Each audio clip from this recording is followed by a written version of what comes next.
BFM Business, la librairie de l'écho. Emmanuel Le Chypre. On se retrouve pour la deuxième partie de cette librairie de l'écho. Nous la clôturerons comme de coutume avec nos chroniqueurs. Cette semaine, notre libraire sera Alexandra Paget qui, de sa bibliothèque, nous parlera de Tocqueville. Et puis notre globe-trotteur du jour, ce sera Frédéric Simotel qui nous entraînera, lui, dans la Silicon Valley. Et puis tout de suite, on démarre avec nos deux critiques. Et oui, les aléas de la vie les avaient séparés. Quelques semaines, ils sont de retour, ensemble, tous les deux. À ma gauche, Christian Chavagneux, éditorialiste et critique à Alternative économique. À ma droite, Jean-Marc Daniel, professeur émérite à l'ESCP Business School et critique attitré de la Société d'économie politique. Très heureux de vous retrouver, messieurs. Et on commence avec le livre choisi par Christian Chavagneux qui nous emmène en Seine-Saint-Denis avec La République au défi de Stéphane Troussel. C'est aux éditions de l'Aube. Ouais, Stéphane Troussel, c'est le président du département. Donc, ce qui est intéressant, il se dit socialiste, radical, réformiste. Donc, est-ce qu'un homme de gauche qui est dans un département assez particulier, et c'est l'un des intérêts du livre que de nous présenter, de nous faire un portrait, une cartographie, une radiographie du département de Seine-Saint-Denis. Qu'est-ce qu'il a à nous dire comme homme de gauche sur la politique dans ce département de manière plus générale? La radiographie est vraiment intéressante. On sait que la Seine-Saint-Denis, c'est un département particulier parce que il y a beaucoup de classes populaires, il y a beaucoup d'immigration, il y a beaucoup de jeunes, il y a un taux de pauvreté qui est très élevé. Et en face, il n'y a pas assez d'emplois pour donner du travail à toute cette jeune génération.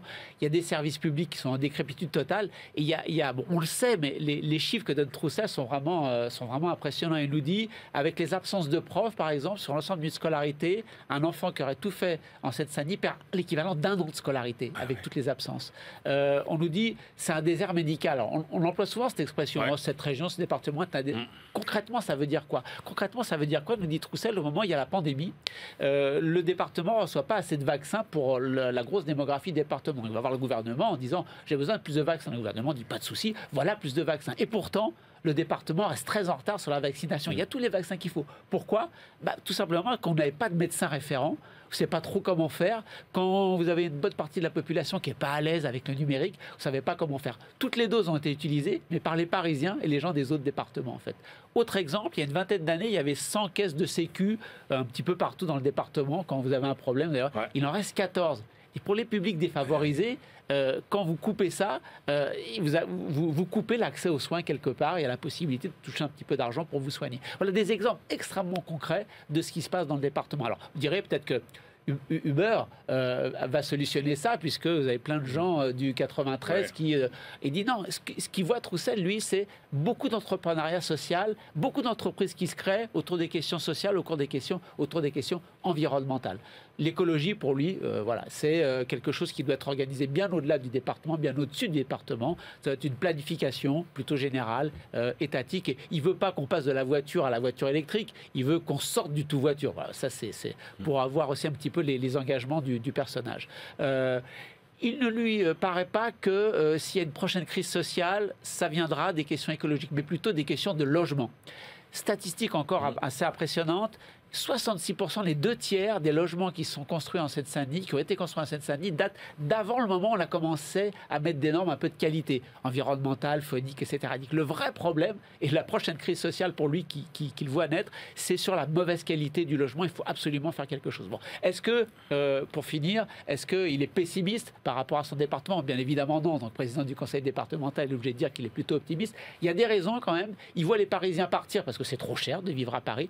Et si une partie vont en province, une partie viennent aussi en Seine-Saint-Denis. Les prix de l'immobilier sont quand même plus bas. Et il y a une grosse disponibilité de bureaux, donc les entreprises arrivent aussi. Il y a le Grand Paris, il dit ça rattrape juste le sous-investissement qu'on n'a pas eu pendant des décennies. C'est pas plus, mais c'est déjà ça. Et les JO qui n'apportent pas de trucs supplémentaires, mais accélèrent des dossiers qui traînaient un peu. Donc voilà, un département très particulier, mais quand même un peu prometteur. Jean-Marc Daniel, ce périple en Seine-Saint-Denis. Ce qui est dommage, c'est que Christian ne nous a pas dit que ça, c'est 10% du livre. 90% du livre, il nous raconte... Alors, très politiquement correct. C'est sa mère, sa grand-mère, sa marraine qui l'ont introduit en politique. Les hommes ont complètement disparu. Ensuite, c'est le discours du Parti socialiste à 1,75% des voix au présidentiel. Donc une espèce de discours assez convenu sur l'écologie, sur la fracture sociale. Enfin, je comprends pourquoi les socialistes sont en train de disparaître. Cette espèce de discours sans imagination, cette espèce de routine intellectuelle d'une médiocrité affligeante occupe 90% du livre. Effectivement, il y a 10% sur la Seine-Saint-Denis. Et là, je trouve que c'est d'abord assez attachant, parce que le personnage défend son département. Il dit « Je suis le département le plus pauvre ». Probablement même de France, dans la région qui est la plus riche, probablement même d'Europe.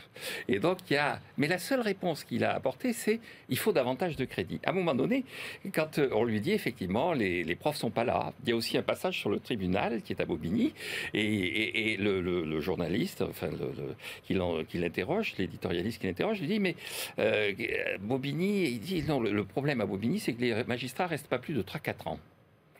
Alors, l'intervieweur, le journaliste, lui dit et pourquoi? Et il n'y a pas de réponse à ça. Pourquoi? Parce que quelqu'un qui sort du tribunal de Bobigny est obligé d'être accompagné par une garde rapprochée pour éviter de se faire lyncher par la population.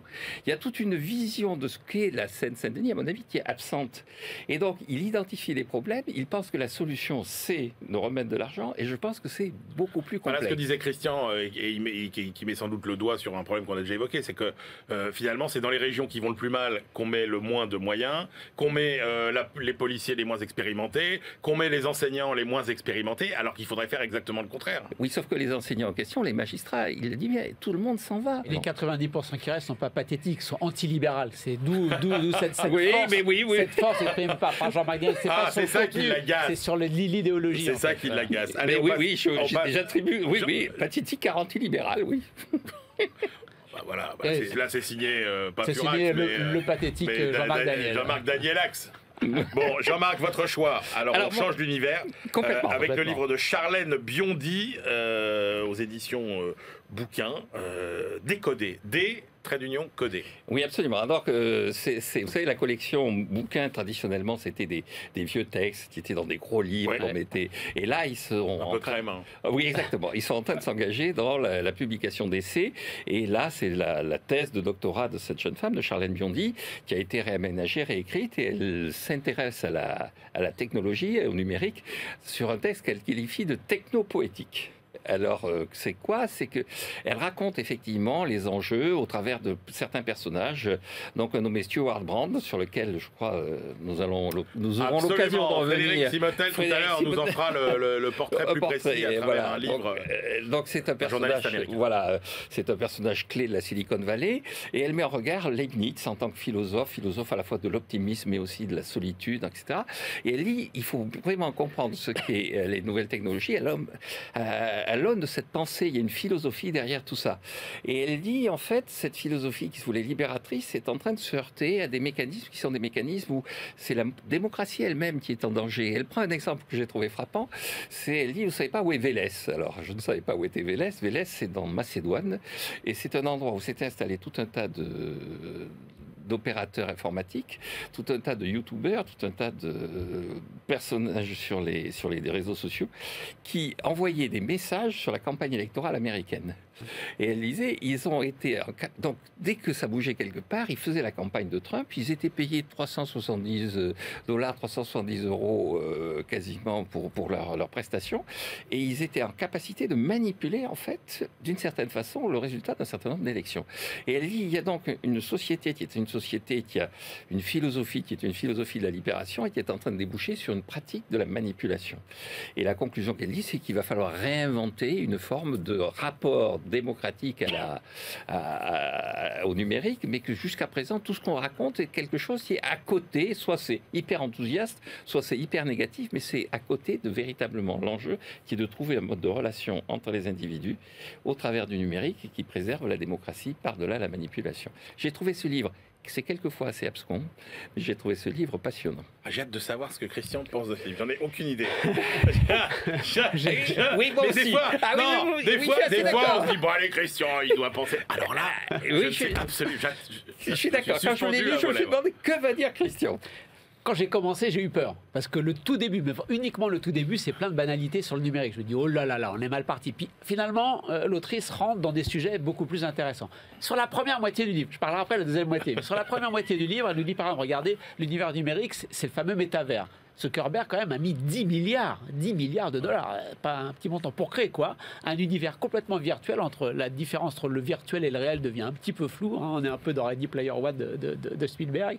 Et on est surtout dans un environnement qui n'est là que pour développer des actifs immatériels spéculatifs. C'est un endroit où Zuckerberg pense qu'il va faire beaucoup d'argent parce que pour y venir, il va falloir payer cher. Pour avoir son loyer, il va falloir payer cher. Mais où tout le moindre petit cheveu qui me reste, tout ce qui est rare et cher, eh bien, je vais le mettre sur le métavers et je vais dire que c'est un actif dont j'ai la propriété, exclusive, inaliénable et que je peux vendre et je peux avoir un prix. Donc tout a un prix, vous voyez, et on fait uniquement sur une manière de spéculation. Bon, elle nous parle bien sûr de la remise en cause de la démocratie, on a l'habitude maintenant du sujet, non pas qu'il soit faux, il est important, hein, c'est ce risque de prise d'un technopouvoir qui va décider par les algorithmes que parce qu'ils nous ont surveillé notre état de santé, qu'il va falloir tant d'hôpital dans telle région et que le politique n'a plus rien à décider. C'est l'algorithme, en plus un algorithme fait par des entreprises étrangères qui va décider, donc fin de la souveraineté politique. Bon, je ne sais pas si elle a raison, si on ira jusque-là, mais la menace, eh bien là, les réseaux sociaux qui ne gagnent de l'argent que par la viralité qui ne se fait que dans la provocation et non pas dans l'échange d'arguments rationnels. Tout ça, c'est la première moitié du livre, et on se dit, bon, c'est des sujets qui ont déjà été soulevés, mais c'est bien expliqué, c'est bien là. La deuxième moitié du livre, elle nous dit, mais tout ça c'est très bien, mais ça ne va pas jusqu'au bout. Aller jusqu'au bout, ça veut dire que comprendre que le numérique nous met dans notre relation à nous-mêmes, dans notre relation aux autres, notre relation à la société, notre relation au monde, dans ce qu'on pense qu'il est possible de faire dans le monde, dans la logique du numérique, qui n'est pas la logique habituelle qu'on a suivie. Alors, je la suis, et là, quand j'ai vu ça au début de la deuxième partie, je me dis, ça, super, elle va enfin nous expliquer ça. Sauf que je n'ai pas la réponse. Et que c'est même un petit peu confus, parce qu'elle nous dit d'un côté, nous ne sommes pas des êtres seuls, individuels, rationnels, qui pensons dans notre coin, on est en relation avec le reste du monde. Il se trouve qu'aujourd'hui, la relation avec le reste du monde, c'est notre connexion aux réseaux sociaux, au numérique en général. En quoi ça change notre façon de voir les choses ? Bah, je ne sais pas, en fait, à la fin du livre, je ne sais pas. Et puis d'un autre côté, et puis, bon, avant, ça passait par le RTF, nos collègues de travail. Maintenant, ça passe par les réseaux sociaux. Ça a peut-être changé de support. Mais les influences qu'on a du reste du monde ont peut-être juste changé de support. Elle nous dit que ça change fondamentalement, mais je n'ai pas compris en quoi ça changeait fondamentalement. Et de l'autre côté, elle nous dit, oui, mais les réseaux sociaux et tout le numérique fait que, comme nous sommes toujours branchés sur les fluctuations de ce qui se passe dans le numérique, nous ne sommes plus des individus isolés. Mais justement, avant, elle a dit qu'on n'était pas des individus isolés parce qu'on était liés avec le reste. Donc voilà, j'ai trouvé la deuxième partie un peu confuse, même si la question qui était posée était intéressante. Eh ben, bon, formidable. Il le recommande ou pas? J'étais content de... À moitié. À moitié. J'étais content de vous retrouver tous les deux en même temps. Ça fait plaisir. Allez, c'est l'heure de retrouver nos chroniqueurs. C'est tout de suite Alexandra Paget, Tocqueville, le droit au travail. BFM Business, la librairie de l'écho. Les livres d'hier et de demain. Et on retrouve notre bibliothécaire du jour, Alexandra Paget. Bonjour Alexandra. Bonjour Emmanuel. Alexandra, vous avez choisi de nous parler du droit au travail. C'est Alexis de Tocqueville qui a écrit un texte rentré dans l'histoire contre le droit au travail. Dites-nous en plus. Alors, on s'arrête aujourd'hui au 12 septembre 1848, parce que c'est ce jour-là qu'Alexis de Tocqueville, qui était à ce moment-là député de la Manche, prononce un discours donc, qui est resté fameux devant l'Assemblée constituante en réponse à une précédente intervention d'un député. Et ce parlementaire, lui, porte un amendement qui vise à inscrire le droit au travail, non pas du travail, dans la Constitution. Réédité par les Belles Lettres en 2015, ce texte, c'est l'un des piliers de la réflexion sur la notion de travail.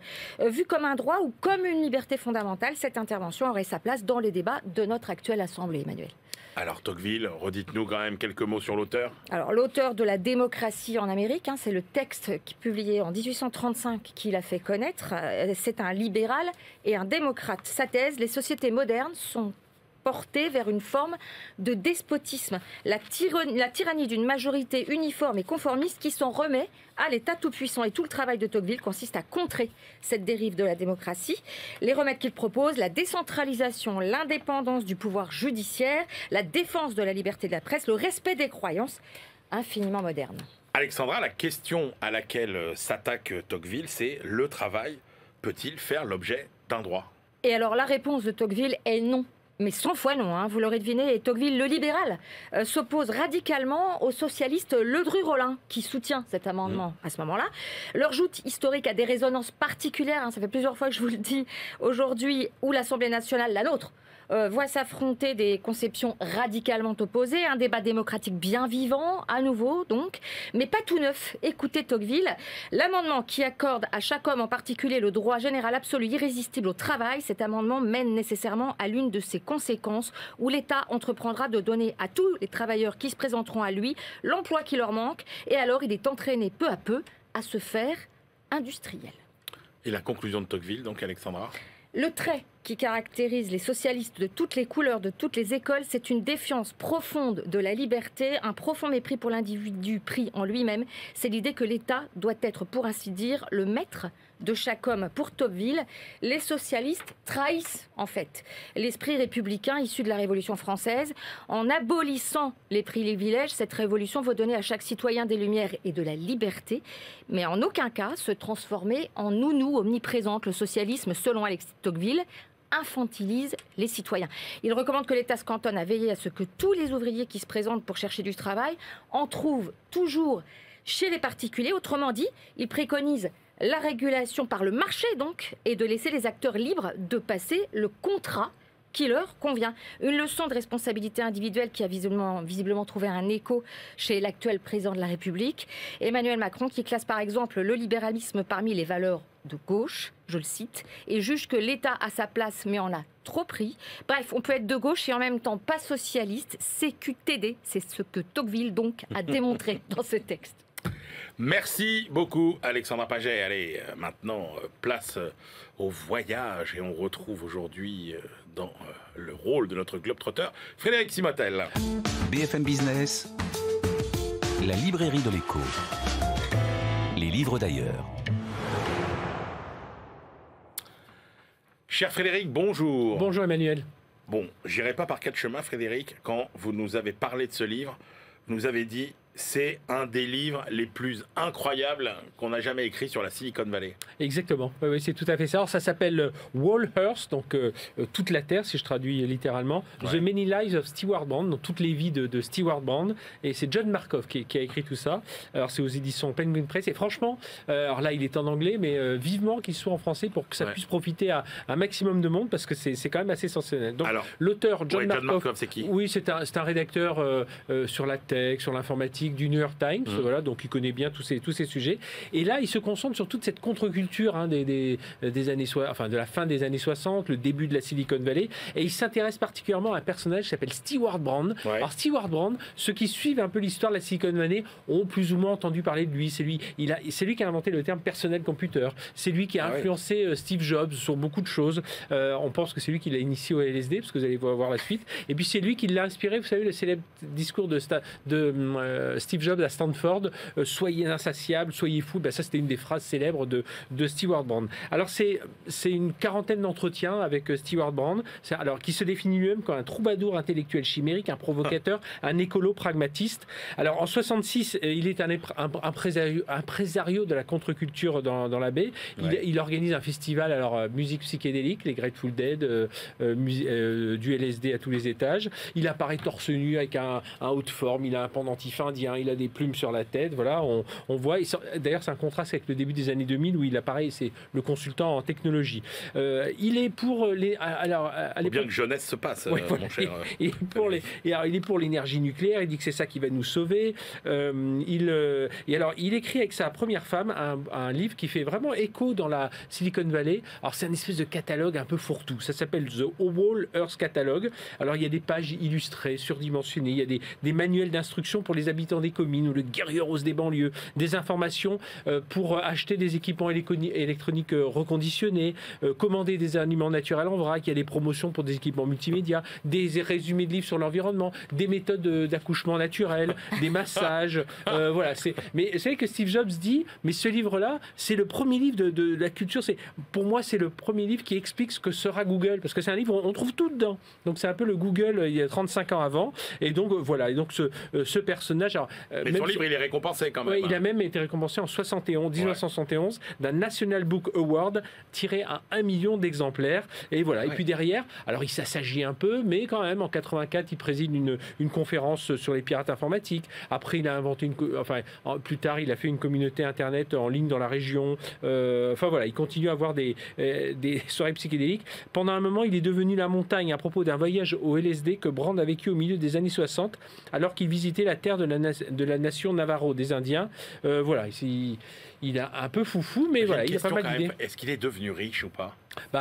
Non, non, justement, parce que justement, ce qui est assez... Comme tous les pionniers de la Silicon Valley, ce qui est assez avant marrant, qu'arrivent les Steve Jobs, les Bill Gates, etc. Exactement. Alors, ce qui est marrant, c'est que c'est un personnage aussi extravagant, mais il est plus témoin de ce qui se passe que vraiment créateur. Mais c'est quelqu'un quand même qui remue tout ça. Un jour, après un trip au LSD, dans les 66-67, il dit il nous faudrait une photographie de la Terre pour qu'on comprenne tous qu'on appartient à la même planète. Et donc, il distribue, il imprime des badges, il se balade dans les rues de San Francisco avec un panneau sandwich. On dit voilà, il nous faut des photographies de la Terre. La NASA est interpellée et la NASA décide de publier la célèbre image Earthrise, vous savez, la planète sur un seul tenant, pour expliquer aux gens, vous savez, on appartient tous à la même planète. Voilà, c'est un peu son idée.